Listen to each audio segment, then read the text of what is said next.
What's up, people? It's the Guru. Welcome to Channel Real Raw and Uncut. Today's topic, Seven Deadly Sins, Episode 4. Um, this episode started off where we left off last week. Mel was down. Well, he popped back up. He purposely let Gil Thunder wound him in order to fool him into giving him information of the whereabouts of the other sins. So they actually continued that fight, and I got to give it to you, man. Gil Thunder's the truth, man. He was bringing it, man. Every time he was speed blitzing the hell out of Mel, but Mel was countering. You can still tell that Mel is a little faster.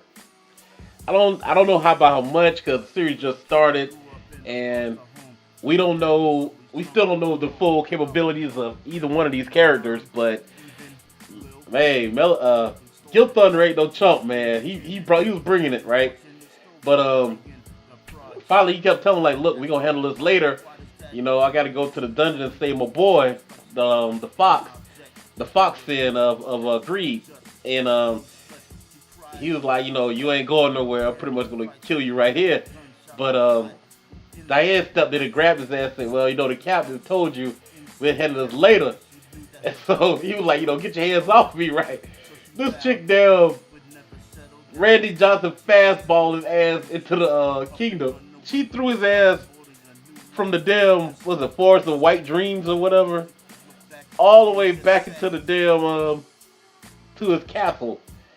And then we see that's the messed up thing was they actually had some, I don't know if they were peasants or whatever you want to call them, but townspeople was actually in a temple praying to the for the safety of the holy knights and I guess to their glory or whatever. And Gil Thunder crashes through the temple and injures, if not kills, most of them. And there's a guy on the ground like pleading for help, because he's injured pretty bad. Gil Thunder steps over and keep walking like, whatever. No kind of assistance, no, just total disregard for their life and their safety, like, And these guys are just praying to them, honoring them or whatever, giving them glory.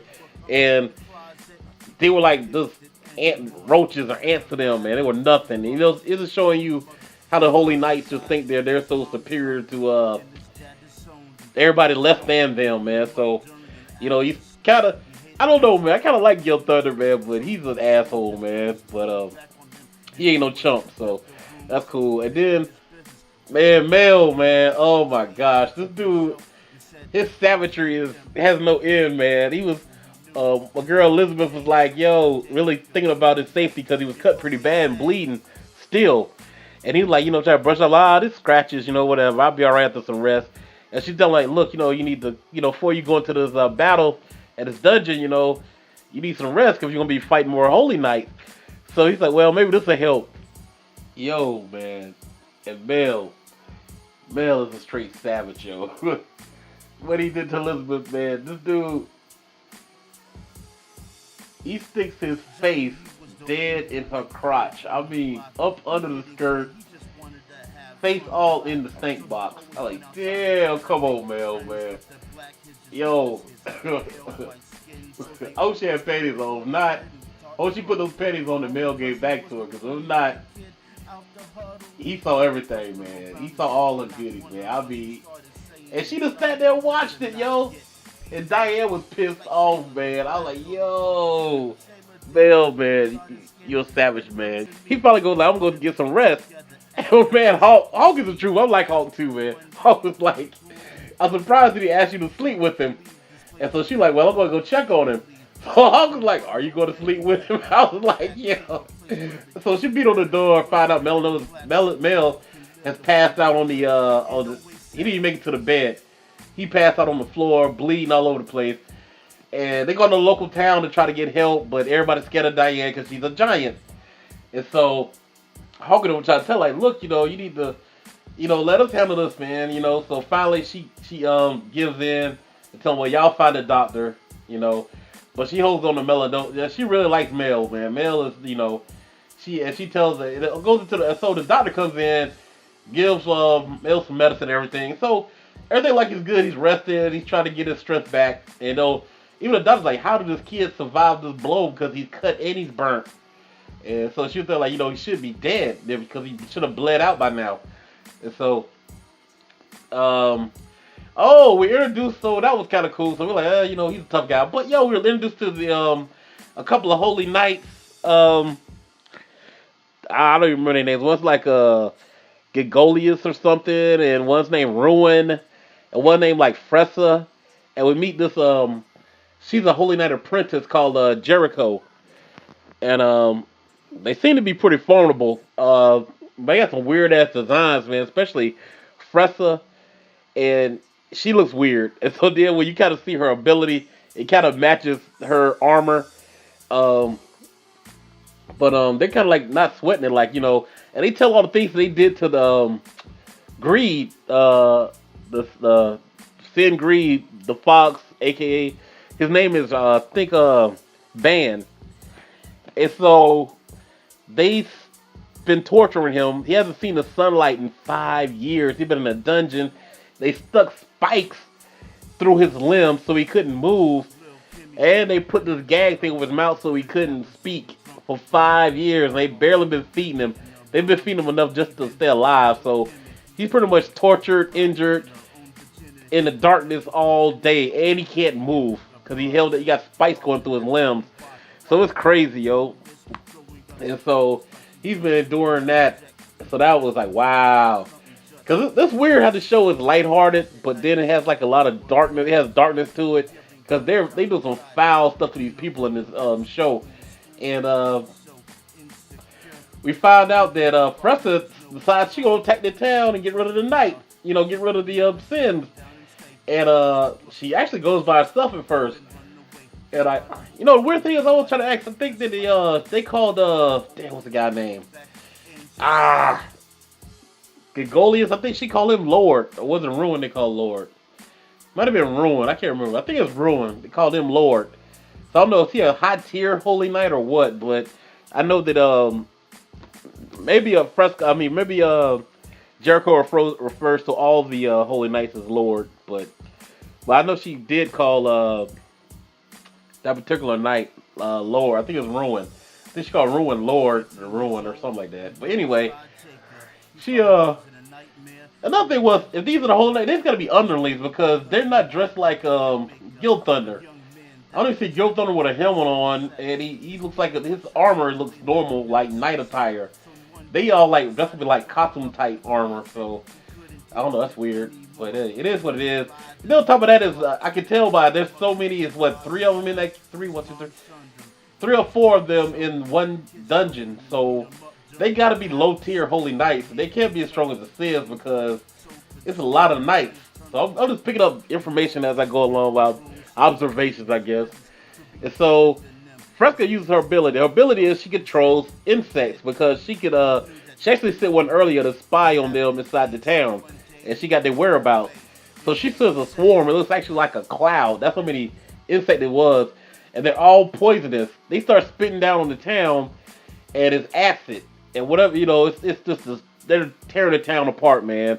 And they were saying, yo, if this keeps on, they're going to ruin the whole town. So, and we found out that Dana is actually scared of bugs, of all things, And but yo, before that, we got the backstory why she like Mel so much, man. He kind of like, well, he didn't have to save her from the knife. He stood up for her and asked her if she was scared. And that's the first time anybody ever asked her that because she's a giant. So what would a giant be scared of, So it made it seem like he accepted her. That's the first time a human anybody ever said that to her, let alone a human, because they said humans are so arrogant because they know, there's so many of them. So, and they kept telling her, go back to your hometown. So I guess there's a lot of giants, but there are more giants, but they are very few, I guess, from what she's saying, because there's so many of them.